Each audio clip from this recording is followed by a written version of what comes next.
નમસ્તે. આજની આપણી ગોષ્ઠીમાં આપણે લદ્દાખના સમાચારનું ન્યૂઝ એનાલિસિસ કરીશું. લદ્દાખના સમાચારો સોનમ વાંગચુકના સમાચાર નહીં. પાછલા ઘણા સમયથી એવું થઈ ગયું છે ને કે લદ્દાખ અને સોનમ વાંગચુકની વાતો એક સાથે જ આવે. કારણ સોનમ વાંગચુક જ તો એ વ્યક્તિ છે, એ નેતા છે કે જેઓ લદ્દાખની માંગો સાથે રસ્તા ઉપર ઉતર્યા, સરકારની સામા થયા, જેલ ગયા, અને એટલે જ લદ્દાખ અને સોનમ વાંગચુકના સમાચાર એક સાથે જ આવતા રહ્યા છે. પણ આજે એવું નહીં બને, કારણ કે સોનમ વાંગચુકના સમાચાર તો હાલ દિલ્હીથી આવી રહ્યા છે. દિલ્હીમાં જંતર મંતર ખાતે તેઓ કોકરોચ જનતા પાર્ટીના પ્રોટેસ્ટમાં જોડાયા છે, ઉપવાસ પર ઉતર્યા છે, તબિયત ખૂબ ખરાબ છે. તો આજે આપણે લદ્દાખના સમાચાર સોનમ વાંગચુક વગર સમજવાના છે. સમાચાર એવા છે કે જેમાં ભારતના બંધારણની વાત રહેલી છે, એટલે આપણને ખૂબ રસ પડશે.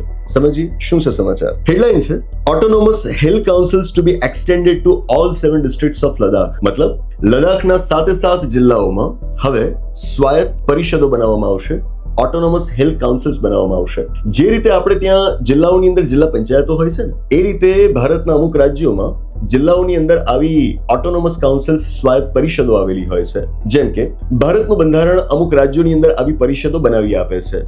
ભારતના બંધારણનું પરિશિષ્ટ 6 માં ટ્રાઇબલ એરિયાઝ, આદિજાતિ વિસ્તારો માટેની જોગવાઈઓ કરેલી છે કે જે હેઠળ આસામ, ત્રિપુરા, મેઘાલય અને મિઝોરમ આ 4 રાજ્યોની અંદર ટ્રાઇબલ એરિયાઝ આવેલા છે. થોડા સમય પહેલા હું મેઘાલયના પ્રવાસે હતો અને ત્યાંથી મેં એક વિડીયો કર્યો હતો, શોર્ટ વિડીયો, કે જેમાં મેં આ વિસ્તારો વિશે વાત કરેલી હતી. કદાચ આપે વિડીયો જોયો હોય તો. હવે આ જે 4 રાજ્યોની અંદર ટ્રાઇબલ એરિયાઝ આવેલા છે ને, એ ટ્રાઇબલ એરિયાઝની અંદર ઓટોનોમસ ડિસ્ટ્રિક્ટ કાઉન્સિલ્સ ભારતના બંધારણ હેઠળ બનાવવામાં આવી છે. આ બંધારણની વાત થઈ, પણ બંધારણ ઉપરાંત આપણી સંસદના કાયદાઓ હેઠળ અમુક રાજ્યોની અંદર આવી પરિષદો બનાવવામાં આવી છે.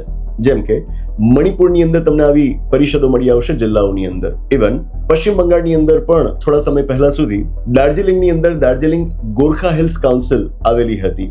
જો કે અત્યારે તો એ નથી, એની જગ્યાએ ગોરખાલેન્ડ ટેરિટોરિયલ એડમિનિસ્ટ્રેશન એ લોકોએ બનાવ્યું છે. પણ આ રીતનો ખ્યાલ છે કે જિલ્લાઓ માટે આવી સ્વાયત્ત પરિષદો અલગથી બનાવી, કાં તો બંધારણ હેઠળ અથવા તો સંસદના કોઈ કાયદા હેઠળ. જ્યારે આવી પરિષદો બનાવવામાં આવતી હોય એમને સ્વાયત્ત પરિષદ કહેવાય છે ને. કેમ? કારણ કે એમની પાસે સ્વાયત્તતા વધારે હોય, એમના નિર્ણયો લેવાની શક્તિ એમની પાસે વધારે હોય. આપણી જિલ્લા પંચાયતો કરતા પણ વધારે સત્તાઓ આ પરિષદો પાસે રહેતી હોય છે. ધારાકીય સત્તાઓ એમની પાસે વધારે હોય, કારોબારી સત્તાઓ વધારે હોય, વહીવટી સત્તાઓ વધારે હોય, નાણાકીય સત્તાઓ પણ વધારે હોય. અરે અમુક મામલાઓમાં તો ન્યાયિક સત્તાઓ પણ એમની પાસે રહેતી હોય છે. જો કે સાથે મારે ખાસ નોંધવું જોઈએ કે ભારતના બંધારણ હેઠળ જે સ્વાયત્ત પરિષદો બને છે એમની સત્તાઓ તો જબરદસ્ત છે, સાવ અલગ છે. સંસદના કાયદાઓ હેઠળ જે પરિષદો બની હોય એમની પાસે પણ સત્તાઓ હોય છે, પણ પેલી બંધારણીય સંસ્થાઓ કરતા પ્રમાણમાં ઓછી. આવી પરિષદો હવે લદ્દાખના દરેક જિલ્લામાં બનશે. મોટી વાત કહેવાય. જો કે લદ્દાખની અંદર આવી પરિષદો કંઈ પહેલી વાર નથી બનવા જઈ રહી. લદ્દાખની અંદર આવો કાયદો તો છેક 1995ના વર્ષમાં ઘડાઈ ગયો હતો, પરિષદો બનાવવા માટેનો કાયદો, કે જ્યારે લદ્દાખ એ જમ્મુ કાશ્મીર રાજ્યનો ભાગ હતું. પણ બન્યું એવું કે 1995ના વર્ષમાં જે કાયદો ઘડાયો ને, એ હેઠળ લદ્દાખના માત્ર એક જ જિલ્લાની અંદર આવી પરિષદ બની, અને એ જિલ્લો એટલે લેહ. આગળ જતા 2003ના વર્ષમાં કારગિલની અંદર પણ આવી એક પરિષદ બની. તો મતલબ હવે લદ્દાખની અંદર કુલ 2 જિલ્લા એવા થયા કે જ્યાં સ્વાયત્ત પરિષદો આવેલી હોય. સ્થિતિ એ હતી કે લદ્દાખની અંદર જિલ્લા જ 2 હતા. આ તો હમણાં આ વર્ષે એપ્રિલ મહિનામાં સરકારે ત્યાં આગળ નવા જિલ્લા બનાવ્યા, 5 નવા જિલ્લા ત્યાં આગળ ઉમેરાયા. એની સાથે હવે જિલ્લાઓની સંખ્યા ત્યાં આગળ થઈ જાય છે 7. હવે સમાચાર આવે છે કે આ 7 જિલ્લાઓની અંદર ઓટોનોમસ હિલ કાઉન્સિલ્સ બનાવવામાં આવશે. આની સાથે ત્યાંના લોકો પાસે સ્વાયત્તતા વધશે, એ તો ખરું જ, પરંતુ સાથે જોવાનું એ પણ છે કે આ બાબતને એ લોકો એક બંધારણીય દરજ્જા તરીકે, એક બંધારણીય વ્યવસ્થા તરીકે ભવિષ્યમાં વિકસાવવા જઈ રહ્યા છે. એ કેવી રીતે? તો સરકાર દ્વારા પહેલા પણ જાહેરાત કરવામાં આવી હતી અને હમણાં પણ જાહેરાત કરવામાં આવી છે કે ભારતના બંધારણના અનુચ્છેદ 371 હેઠળ લદ્દાખને સ્પેશિયલ સ્ટેટસ આપવામાં આવશે. આ વાત ખાસ ધ્યાને લેવા લાયક છે. માંગણી આ લોકોની લાંબા સમયથી ચાલતી હતી. સોનમ વાંગચુક તો એમ જ કહી રહ્યા હતા કે તમે અમને જમ્મુ કાશ્મીરથી અલગ કર્યા બાદ તમે અમને અલગ રાજ્યનો દરજ્જો આપો અને બંધારણના પરિશિષ્ટ 6 ની અંદર તમે અમને સામેલ કરો. સરકારે એ તો ન કર્યું, પણ આખરે હવે જે કોમ્પ્રોમાઇઝ ફોર્મ્યુલા નક્કી થઈ છે આવી છે કે લદ્દાખને ભારતના બંધારણના અનુચ્છેદ 371 હેઠળ વિશેષ દરજ્જો આપવામાં આવશે. ભારતના બંધારણની અંદર ભાગ 21 આપેલો છે. 21 કે જેનું ટાઇટલ છે temporary, transitional and special provisions. કામચલાઉ, વચગાળાની અને વિશેષ જોગવાઈઓ. આ જે ભાગ 21 છે કે જેમાં જમ્મુ કાશ્મીરનો વિશેષ દરજ્જો હતો અનુચ્છેદ 370 હેઠળ. ખાસ નોંધીએ, જમ્મુ કાશ્મીર પાસે આજે એ વિશેષ દરજ્જો નથી, પણ બંધારણમાં અનુચ્છેદ 370 આજે પણ છે. ઘણા લોકો એવું માને છે કે જમ્મુ કાશ્મીરનો વિશેષ દરજ્જો આપણે 2019ના વર્ષમાં કાઢી નાખ્યો અને એની સાથે 370મો અનુચ્છેદ પણ આપણે કાઢી નાખ્યો. એવું નથી. વિશેષ દરજ્જો નીકળ્યો છે, 370મો અનુચ્છેદ હજુ પણ બંધારણમાં છે. અને આની સાથે જોડાયેલી વધુ એક ગેરમાન્યતા એ પણ લોકોમાં પહેલેથી રહી છે કે ભારતનું બંધારણ માત્ર જમ્મુ કાશ્મીરને જ વિશેષ દરજ્જો આપતું હતું. ખોટી વાત. જમ્મુ કાશ્મીર સિવાય પણ બીજા ઘણા રાજ્યો છે કે જેને ભારતના બંધારણે વિશેષ દરજ્જો આપેલો છે. કયા રાજ્યો? જુઓ, આ છે. તમે પહેલા તો આર્ટિકલ 21 નું ટાઇટલ જુઓ, જે હું પહેલા ભૂલી ગયો. Temporary, transitional and special provisions.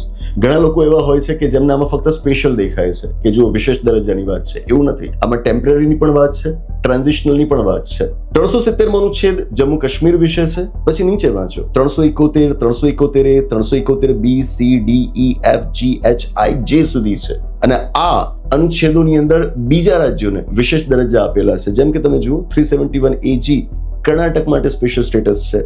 એની ઉપર I એમાં ગોવા, એની ઉપર H અરુણાચલ પ્રદેશ, એની ઉપર G મિઝોરમ, એની ઉપર F સિક્કિમ, એની ઉપર E આંધ્રપ્રદેશ, એની ઉપર D Andhra Pradesh Telangana, C Manipur, B Assam, A Nagaland. અને વાંચો 371 special provision with respect to the states of Maharashtra and Gujarat.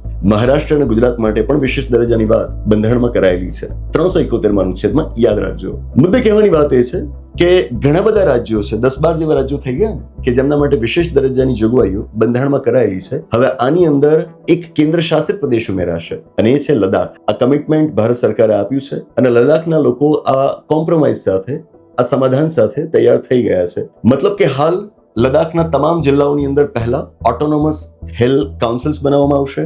2 જિલ્લાઓમાં તો છે જ, લેહ અને કારગિલની અંદર. બાકીના 5 જિલ્લાઓમાં પણ એ બની જશે અને પછી કાર્યરત થઈ જશે. અને એ બધાની ઉપર હવે એક નવી સંસ્થા બનશે 371માં અનુચ્છેદ હેઠળ. જેમ આપણે ત્યાં રાજ્ય સ્તર ઉપર સંસ્થાઓ હોય ને, એમ ત્યાં આગળ કેન્દ્ર શાસિત પ્રદેશના સ્તર ઉપર સંસ્થા બનશે અને એ સંસ્થા સાથે આ 7 કાઉન્સિલ્સને જોડી દેવામાં આવશે.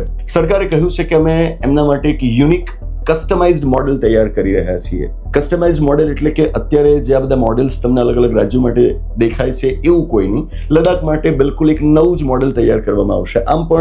આમાં પણ જે રાજ્યો છે ને એ દરેકનું મોડેલ તમને બીજાથી અલગ જ લાગશે. તો જ લદ્દાખ માટે કસ્ટમાઇઝડ મોડેલ તૈયાર થવા જઈ રહ્યું છે. એનો આરંભ આ કાઉન્સિલ્સ સાથે થશે.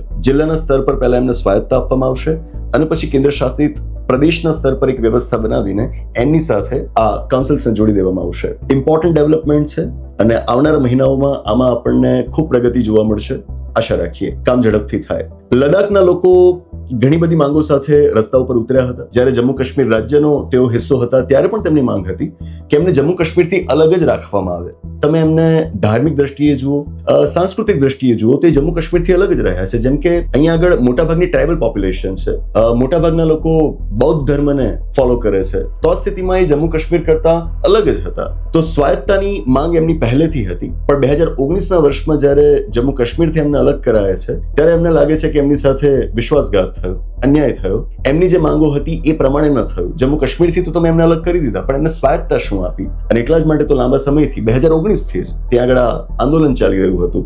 આખરે હવે ધીરે ધીરે એમાં કંઈક હકારાત્મક બદલાવ આવતા દેખાઈ રહ્યા છે. અને જમ્મુ કાશ્મીરની જે ભૌગોલિક સ્થિતિ છે એને જોતા આપણે ખાસ વિચારવું રહ્યું કે ત્યાંના લોકોને વિશ્વાસમાં લઈને આ પ્રકારની વ્યવસ્થા બનાવવામાં આવે, વિશેષ દરજ્જો આપવામાં આવે. એ બહુ ધ્યાનથી આપણે કામ કરવું પડે અને કરવું જોઈએ. બસ એ જ આશા રાખું કે લદ્દાખનો આખો મુદ્દો આપને સમજાયો હશે અને ભારતના બંધારણ સાથે કેવી રીતે સંબંધ ધરાવે છે એ પણ આપને સમજાવ્યું હશે. ભારતના બંધારણની સમજ વગર છાપા વાંચવા મુશ્કેલ છે. આવા સમાચારોને સમજવા અશક્ય છે અને એટલે જ પહેલા બંધારણની પાયાથી સમજ આપણે કેળવવી જોઈએ. બંધારણને જો આપણે સારી રીતે સમજવું છે તો આપણા ઓનલાઈન કોર્सेस આપણી મોબાઈલ એપ્લિકેશન ઉપર ઉપલબ્ધ છે. વિકલ્પ કોટવાલ મોબાઈલ એપ્લિકેશન ઉપર આપ આપણા ઇન્ડિયન પોલિટી એન્ડ કોન્સ્ટિટ્યુશનના કોર્सेसને સબસ્ક્રાઇબ કરી શકો છો. બિલકુલ સરળ શબ્દોમાં મેં ત્યાં આગળ ભારતનું બંધારણ આખું સમજાવેલું છે.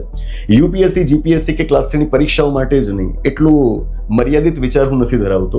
હું સામાન્યમાં સામાન્ય નાગરિક સુધી ભારતના બંધારણની વાતને પહોંચાડવા માંગુ છું. એટલે દરેક વ્યક્તિને સમજાય એવી ભાષામાં ત્યાં આગળ બંધારણના અલગ અલગ કોર્सेस અમે ઉપલબ્ધ કરાવેલા આવેલા છે. એ ઉપરાંત આપણા સંવિધાન પબ્લિકેશન્સ નું ભારતના બંધારણ વિશેનું પુસ્તક પણ છે. હમણાં જ આપણે ભારતના બંધારણ વિશેની મારી નોટ્સ પબ્લિશ કરી છે. વિડીયો લેક્ચર જુઓ આપ કે પુસ્તક વસાવો, ગમે તે કરો, પણ ભારતના બંધારણને બરાબર સમજો. ભારતના નાગરિક તરીકે આપણી જવાબદારી છે આવા સમાચારોને બંધારણ સાથે સમજીએ, વાંચીએ, સમજીએ, લોકોને સમજાવીએ, તો જ લોકતંત્ર આપણું પરિપક્વ થશે. બંધારણની સમજ વગર લોકતંત્ર પરિપક્વ ન બની શકે ને. બસ એ જ અમારો પ્રયત્ન છે આ ગોષ્ઠીના માધ્યમથી. તો આની સાથે આ ગોષ્ઠીની આગળ સમાપ્ત જાહેર કરીએ છીએ. આપના વિષય ઉપર જે કોઈ પણ વિચાર હોય નીચે કોમેન્ટ બોક્સમાં જણાવશો. આપણે એના ઉપર ચર્ચા કરતા રહીશું. દરરોજ આ પ્રકારનું ન્યૂઝ એનાલિસિસ મૂકતા રહીશું. આ એપિસોડને અહીં આગળ સમાપ્ત જાહેર કરીએ છીએ. આવનારા એપિસોડમાં આવી જ કોઈક નવી વાત સાથે, એક રસપ્રદ ચર્ચા સાથે, એક નવી ગોષ્ઠી સાથે પાછા મળીશું. આભાર. નમસ્તે.